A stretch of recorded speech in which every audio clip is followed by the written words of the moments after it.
Okay. All right, so I'm sure you all know why we're here. We're talking about shockwave therapy for the treatment of EIPH and barrel racing horses. I was first introduced to this concept about this time last year by Trudy Gage. Many of you may know her. Honestly, I was a little bit skeptical when she first, said, "Hey, there's some people doing this. What do you think?" And I really couldn't wrap my mind around how it was working. But I ended up talking to a veterinarian who's been doing shockwave therapy named Martin Allen in Florida.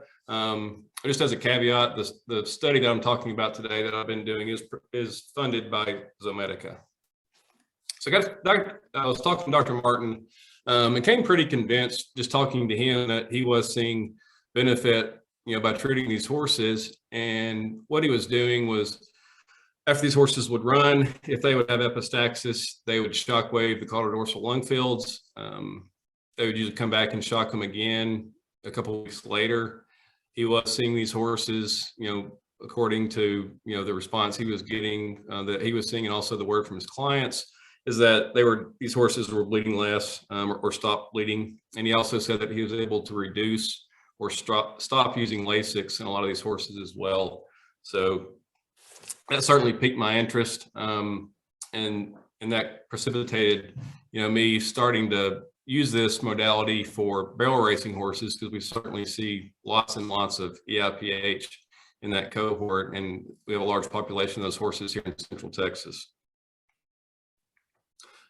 So, originally when I was thinking about how this could be effective, I got back to just looking at basic physiology and the things we know about EIPH, and what are the ways, how can we affect this process, this physiologic process?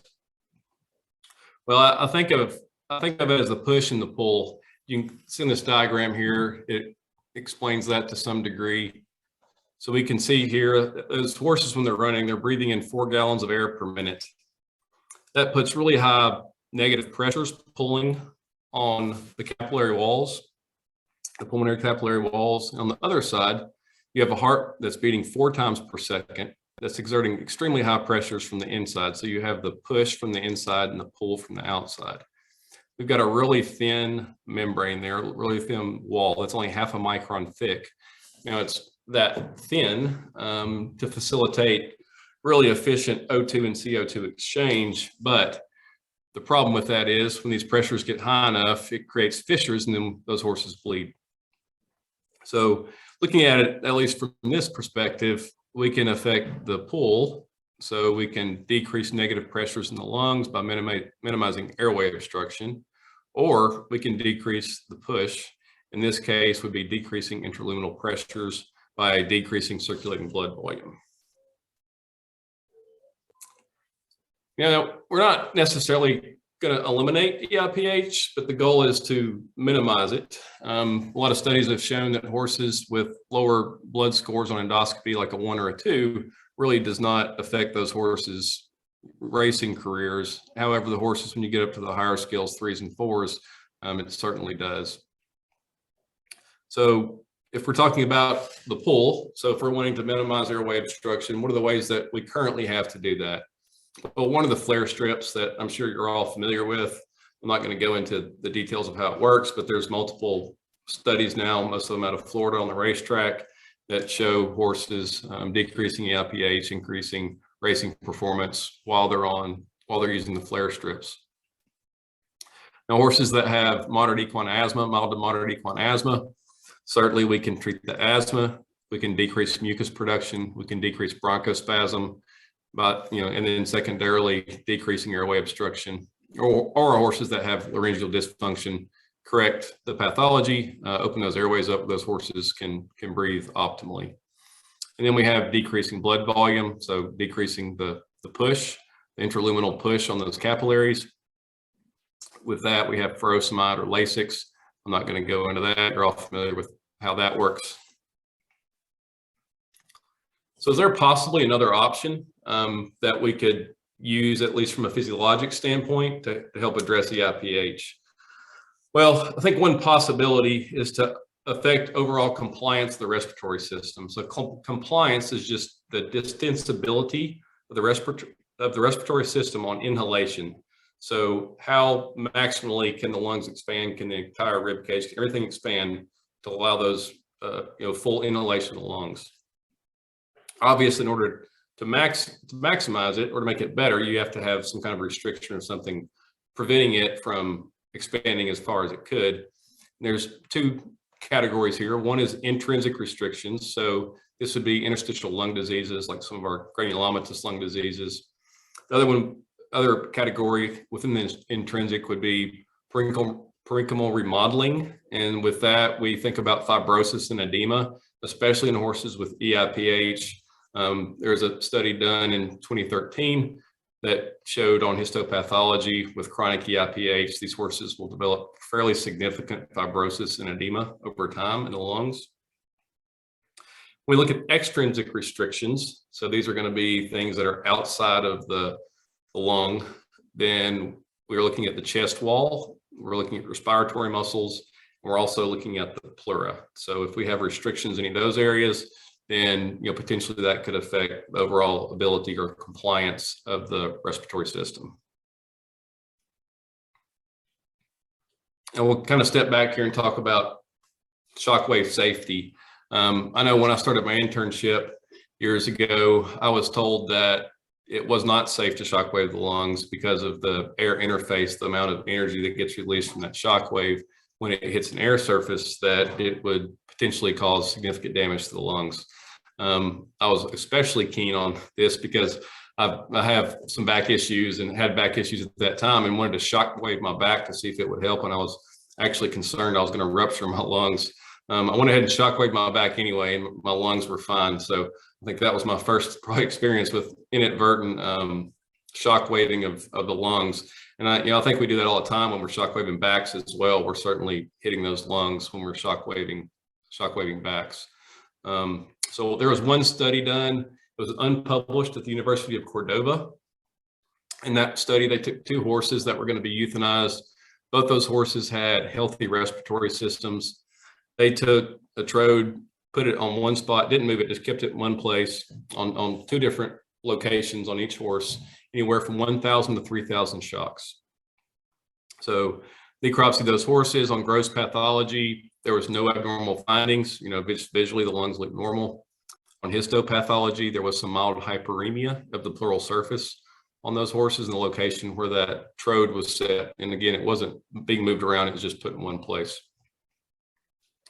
In my current study that we're doing now, there's been at least 40 treatments, probably more than that we've done thus far. The settings we're using are E8, so we're using really high energy settings, 750 shocks on the left and right dorsal lung. We've had no adverse events, no symptoms of lung trauma. In my experience, it's been very safe. So exactly what are we shocking? Well, here's a little diagram of what we're looking at when we're shocking a lung. Obviously, we're shocking some ribs. We're hitting those intercostal muscles. There's several of those. There's certainly veins, artery, and nerves within there that those shockwaves are passing through. You have the endothoracic fascia. That's that little membrane on the inside of ribs that you have to pull off before you smoke them. Those of you that are like me and like to smoke ribs. Then we have the pleura. So we have the parietal pleura, which is up closer to the rib surface. Then we have the parietal space where we have parietal fluid. And of course we have our visceral pleura that's then adhered to the actual lung surface. So any of these areas that we're looking at here are game to areas that we'll be potentially treating when we're shockwaving these horses. So to talk a little bit about the current study, the way we designed it is that we're looking at horses that have had a competitive barrel run, so at a rodeo, a barrel race in the last 2 days. The reason we're not doing it at races is because I'm not spending all my weekends sitting at barrel races waiting for horses to bleed. So it might be ideal if you could do it right after, but that's not necessarily practical, at least in my practice. So those horses usually come in on a Monday. If they run on a Saturday or Sunday, they bring them in on a Monday. The horses need to have either shown epistaxis or shown symptoms of EIPH. We kind of left that up to the client. If they think the horse bled, and they tell us the symptoms, and usually they're fairly legitimate as far as the things that the horses are doing that could have been caused by EIPH. If the horses ran on Lasix or any other medication, they continued on the same medication at the same dose throughout the study. If the horses were not given Lasix or any other medication, they could not initiate a new medication while the horses were still running during the study. For the first week after the study, we had those horses do light work. So we tried to keep it as practical as we could, relative to what those horses would normally be doing.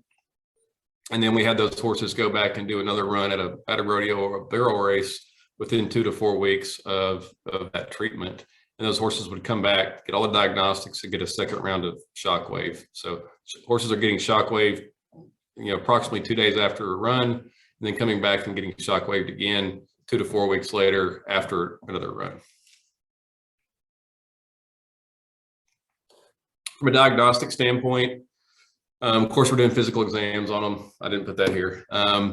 Then we're doing endoscopy on every horse.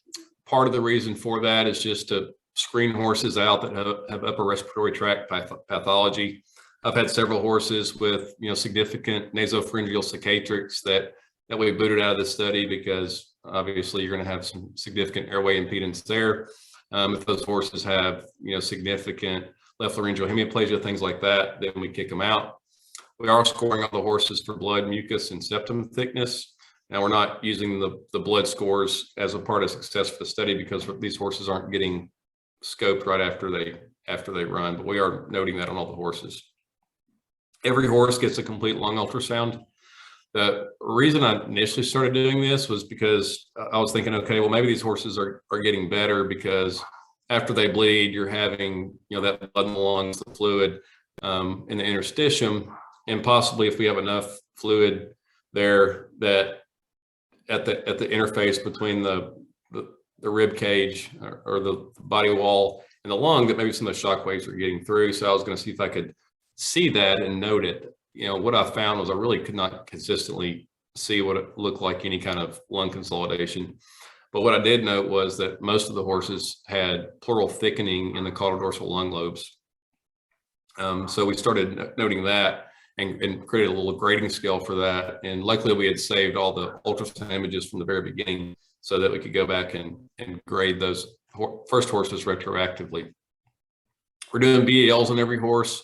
These are performed blind, not with an endoscope.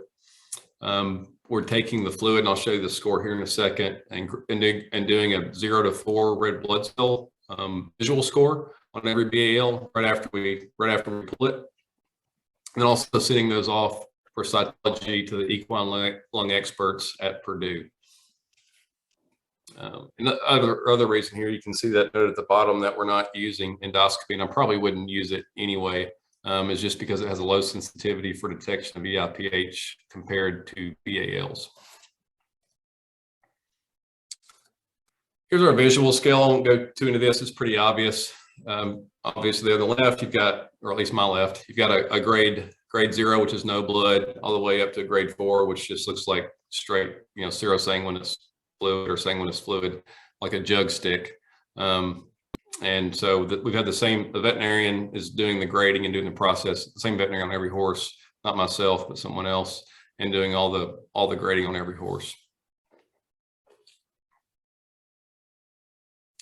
So the protocol we're using for the treatment, again, this is done at the same time that we're doing the BAL and everything else. The same one that I mentioned earlier is 750 shocks per side. So we're doing the left and the right side. We're treating the caudal-dorsal lung fields only. I am marking the area for ultrasound when I'm doing the ultrasound. So I'll draw out on the side of the horse exactly the area to shockwave, so we're not shockwaving the kidneys or anything else. We're using an E8 setting. We're using the 80 millimeter trode at 480 hertz. We are wetting that surface with alcohol and then liberally applying ultrasound gel over those areas. And we're doing a vertical intercostal pattern. I've got a little video here. You can kind of see how we're just going vertically up and down in those areas. ideally trying to shockwave between the ribs. I'm sure that's not an exact science as far as that goes, but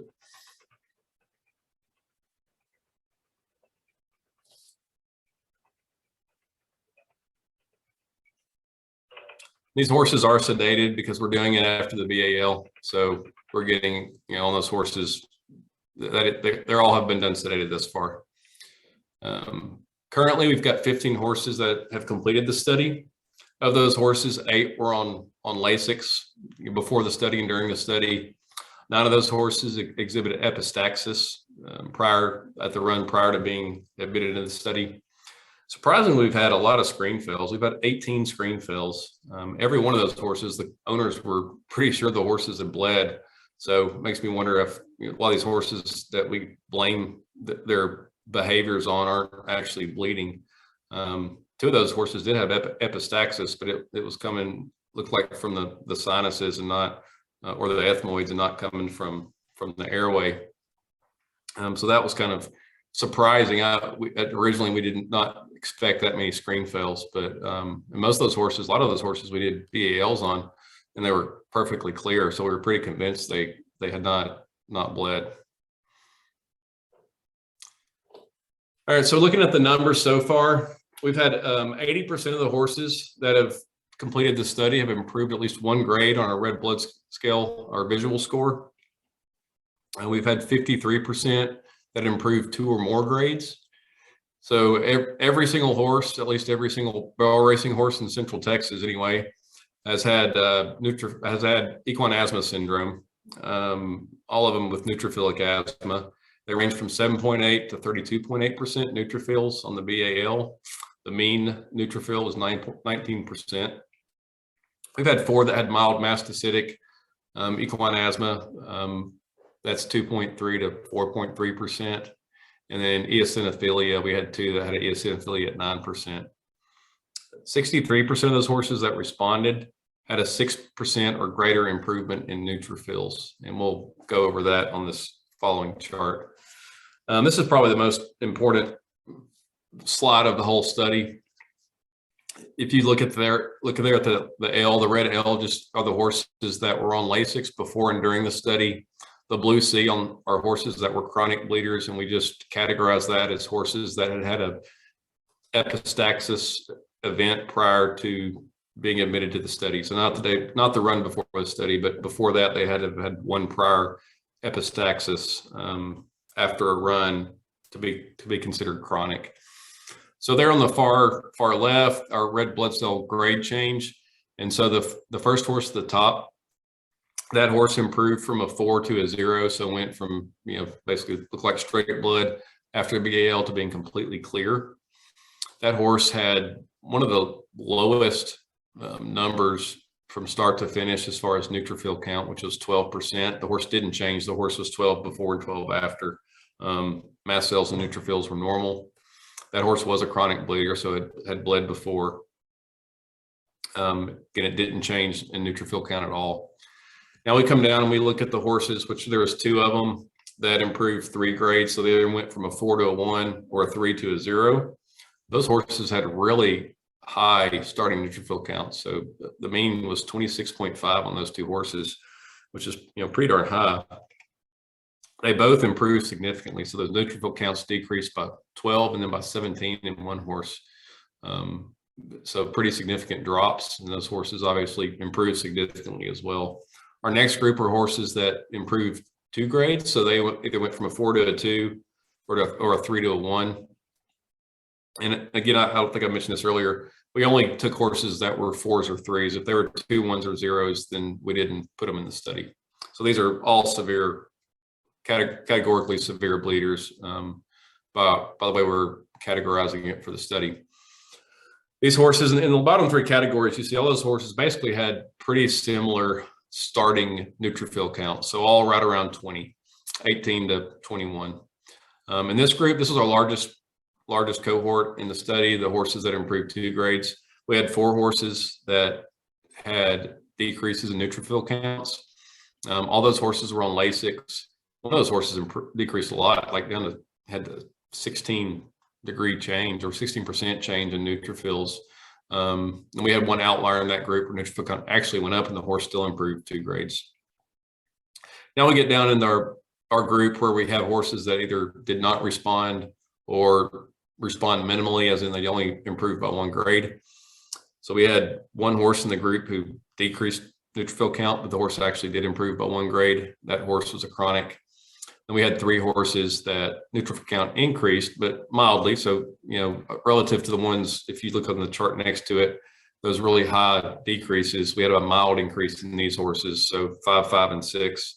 And then our non-responders, we had one horse in the non-responder group who did have an increase in eosinophils during the study, but had a decrease in neutrophils and still didn't respond. And then we had 2 horses that had really significant increases in neutrophil count. So one horse 15%, the other horse 39%.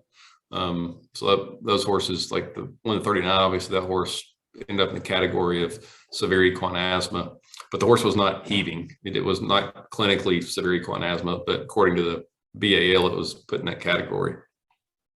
So if you kind of look at the trends here, we can see that most of our chronic horses are in the groups that did not respond or did not respond significantly. So our grade 1, or our horses with either no change or only 1 score, were almost all chronics. All but one of those horses was a chronic. And if we look at our categories above that, which I think are the horses that we consider more successful, those horses, we only had 2 chronics in that entire group. Lasix were fairly evenly distributed, so there wasn't a whole lot of, or at least there wasn't a significant difference in those horses that were on Lasix or whether they responded or not. Talking a little bit about our ultrasound assessment. These are the grades. They're grade 0, 1, 2, and 3. These are actual horses in the study. You can see the pictures here.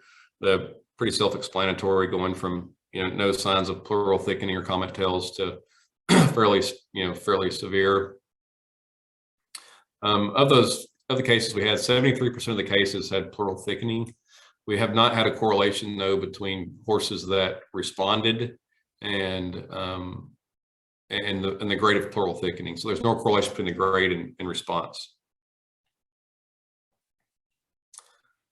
So if we kind of go back to what I talked about at the beginning about this idea of lung compliance, that's one theory that I've come up with or thought about as possibly how the Shockwave could be helping these horses. We know that the energy is released at the pleura, and we know this for several reasons, just because of the air interface. We also know that on histopathology, that hyperemia, that was the only area on histopathology where there was any change. So for that reason, we're pretty sure most of the energy is being released right at the pleural surface, the pleural interface with the lung. So how could this possibly be helping? Well, if we think about our extrinsic restrictions, which the pleura would be an extrinsic restriction in the compliance that we talked about earlier, we have 2 categories there. One is functional, one structural. So structural restrictions would be restrictions of the pleura keeping the respiratory system from maximally expanding for maximal inspiration. So in these horses that we're seeing this pleural thickening, possibly if we're affecting those horses, again, the grades weren't significant, but maybe the grades don't matter. Imagine some of those horses could have some friction between the pleural and visceral surface. If we're helping that somehow, increasing elasticity of the pleura in those areas, that we could possibly be helping lung expansion in the caudal-dorsal lung fields. The other thing that I think is a possibility is that if we're helping any functional restrictions, that would be a pleural phrenic reflex. So that's the neural reflex that's contained within the lungs, that it creates a feedback loop where if there's pain, if there's inflammation, the phrenic nerve sends that signal to the brain. The brain's like, okay, hey, let's decrease inspiration because it hurts or because there's inflammation. And then we also have extrinsic restrictions or intrinsic restrictions, I'm sorry.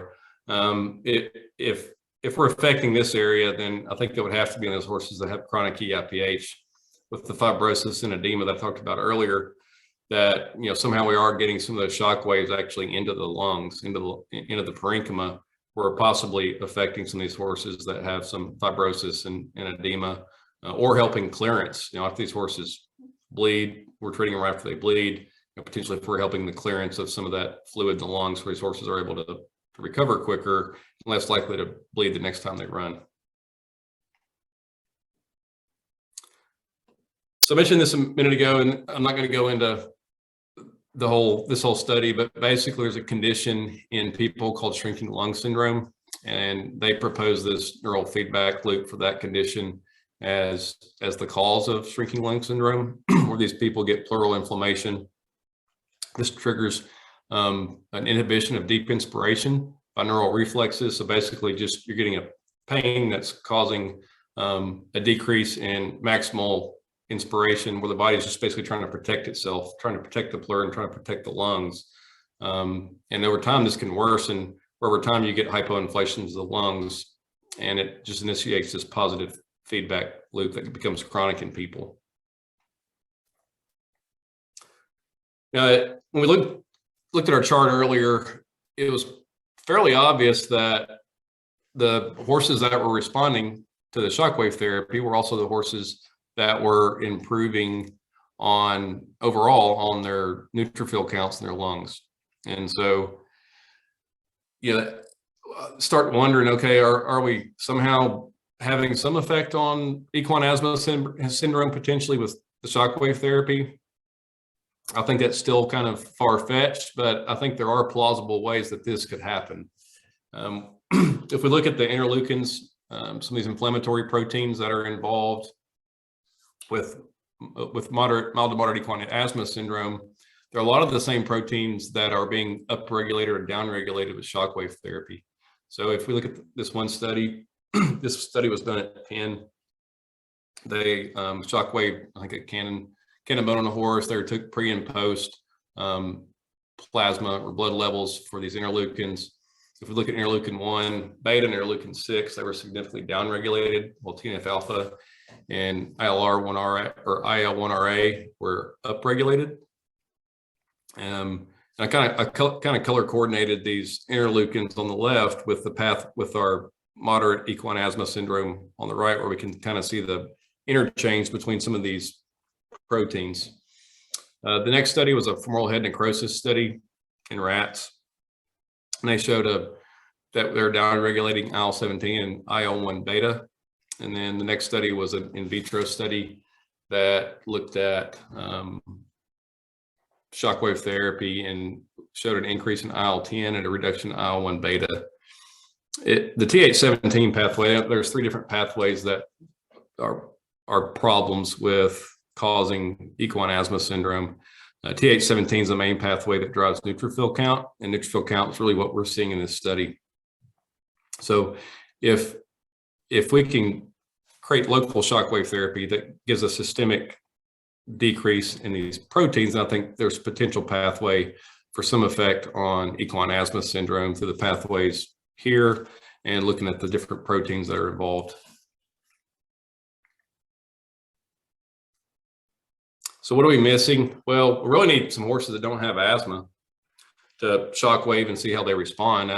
We had one horse with a lower neutrophil count that didn't change, and that horse was our best responder. That horse improved four grays on our red blood cell count. But we really need to get some horses that don't have asthma and see how those horses respond. It'd be nice to have some controls. It's difficult in private practice to get someone with a bleeding horse to come in and not treat their horse. So that's going to be difficult for us. I looked for studies that looked at any kind of what's the normal inter-race variance and severity of bleeding in braille racing horses or even race horses. And I couldn't really find any studies that showed that, which we could use that as partial control. But I wasn't able to locate those studies or find any that had been done. And we need an established method of action. I've come up with a couple ideas and proposed some, but I don't know if any of them are accurate, or there may be some other way it's working. And certainly we're open to discussion and talk about that. Ways we could test some of the things we've talked about so far. We could look at ways to measure compliance, looking at lung compliance, histopathology, certainly.